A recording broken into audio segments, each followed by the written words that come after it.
Thanks for stopping in. It's been a while. I am here with the lovely Diane. Hello.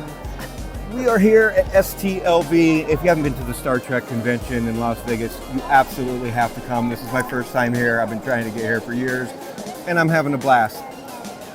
She's one of the reasons I'm having a blast. So if you're a huge Deep Space Nine nerd like I am, then you're going to recognize this lovely Bjorn. What was it like working on Star Trek? I can't stand technobabble, so I had a challenge with that, but I loved working with Bill Ludke. We were both Bajorans. We were freedom fighters, and we just had such a good time. Such a great time.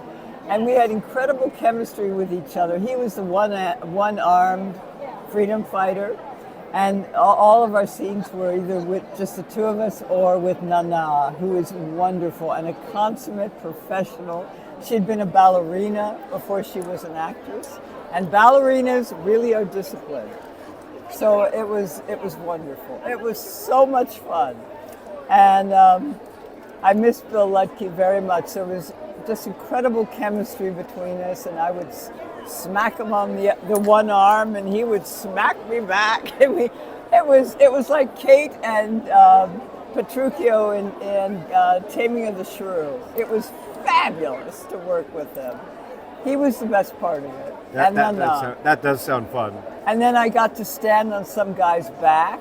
I disarmed him and stood on his back with a gun to his head. What else could a woman want? Lots of things, but we won't get into that into politics season.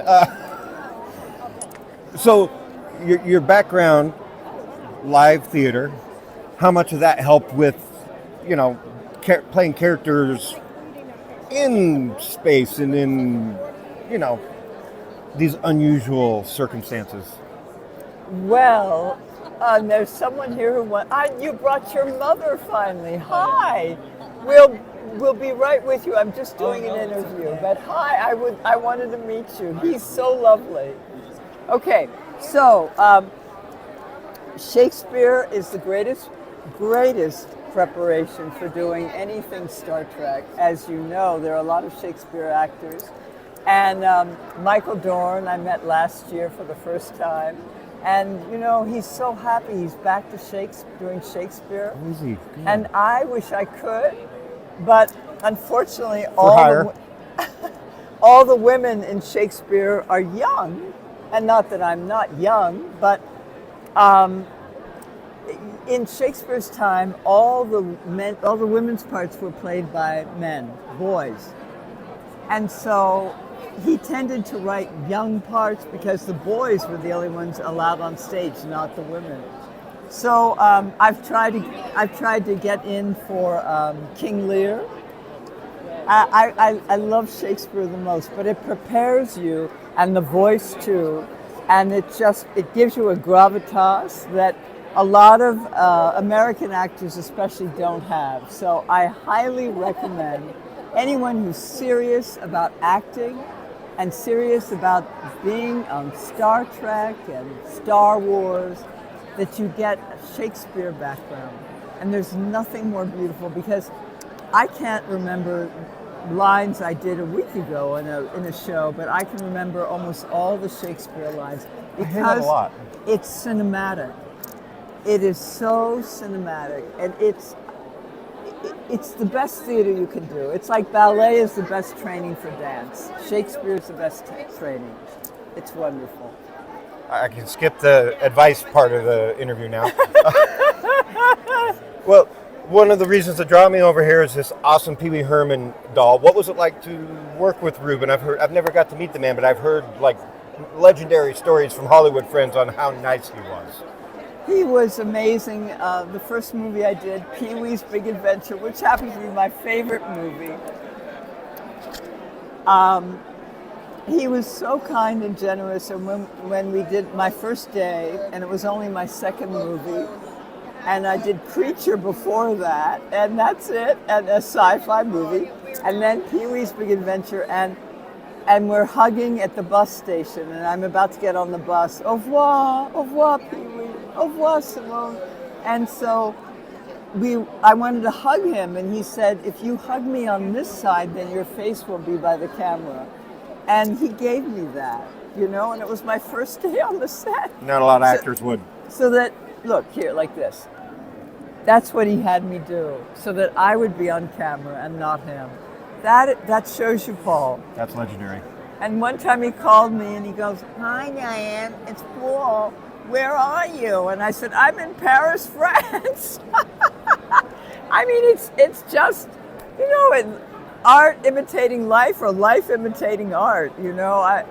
I love going to France more than any other country, and I'm doing research on a book I'm writing, and I go to all these places there where no one speaks a word of English, and I'm so happy because it's the best way to learn a language is to put yourself in a place where no one speaks your language, and then you learn the language of the people. It was fantastic. It was fantastic. So yes. That's amazing. Well, Diane has made my entire weekend. She is just absolutely wonderful, generous, and enchanting, and so engaging with all the fans. So if you want to meet her yourself, find her at a convention near you. And let's wrap this up with my favorite 3 questions. What? I think I Let's talk know about your big butt? No. Who's your favorite hero? Joan of Arc. I knew you were going to say that because we were talking previously. Why? That's a really good question. Mine is Superman because he's the all-time most powerful hero ever, and he chooses to be. He could be the worst villain of all time. Totally. Joan of Arc, because she had such a heart. She was very emotional, and when the English insulted her, calling her a whore, she would start to cry. She had unbelievable courage. She could inspire people like no other. She changed the course of the 100 Years' War between England and France. And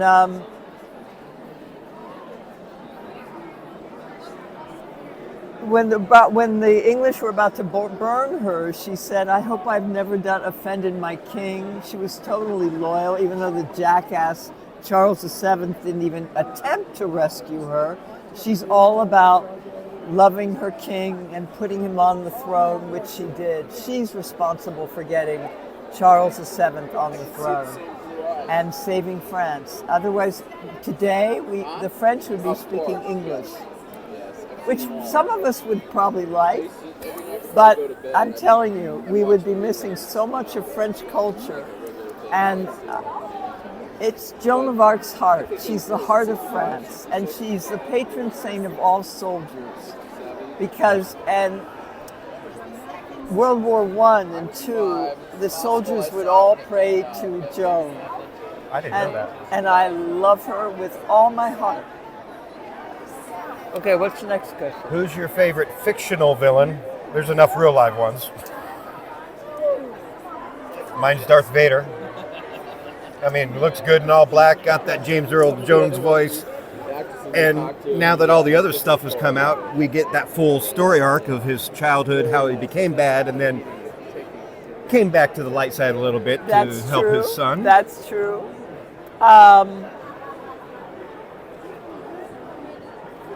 I'd say it's Julia, Vanessa Redgrave, who happens to be my favorite live actress.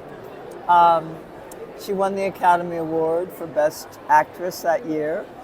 I love the movie Julia because she's a modern day or World War II day Joan of Arc.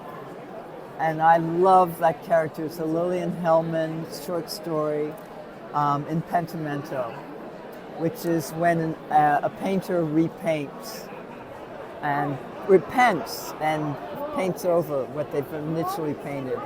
And Julia is such a great character. So I love the movie Julia. I love that character.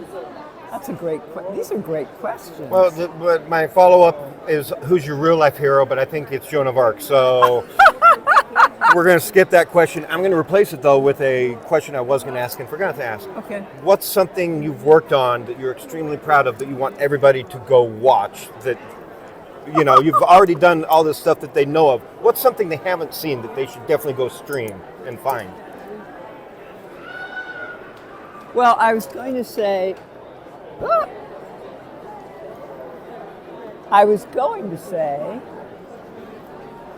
Pee-wee's Big Adventure, but everybody, we probably have all seen this, but this is my favorite movie. I love this movie so much. I did 2 other movies, so total of 3 with Paul, 2 with Tim Burton, Batman Returns. What's a movie that I'm in that I would say I would recommend? Just something a little more obscure that you're just like, man, that was good. See, when everything you've done is that good, you can't choose. That's what happens. That's why I don't ask this question that often.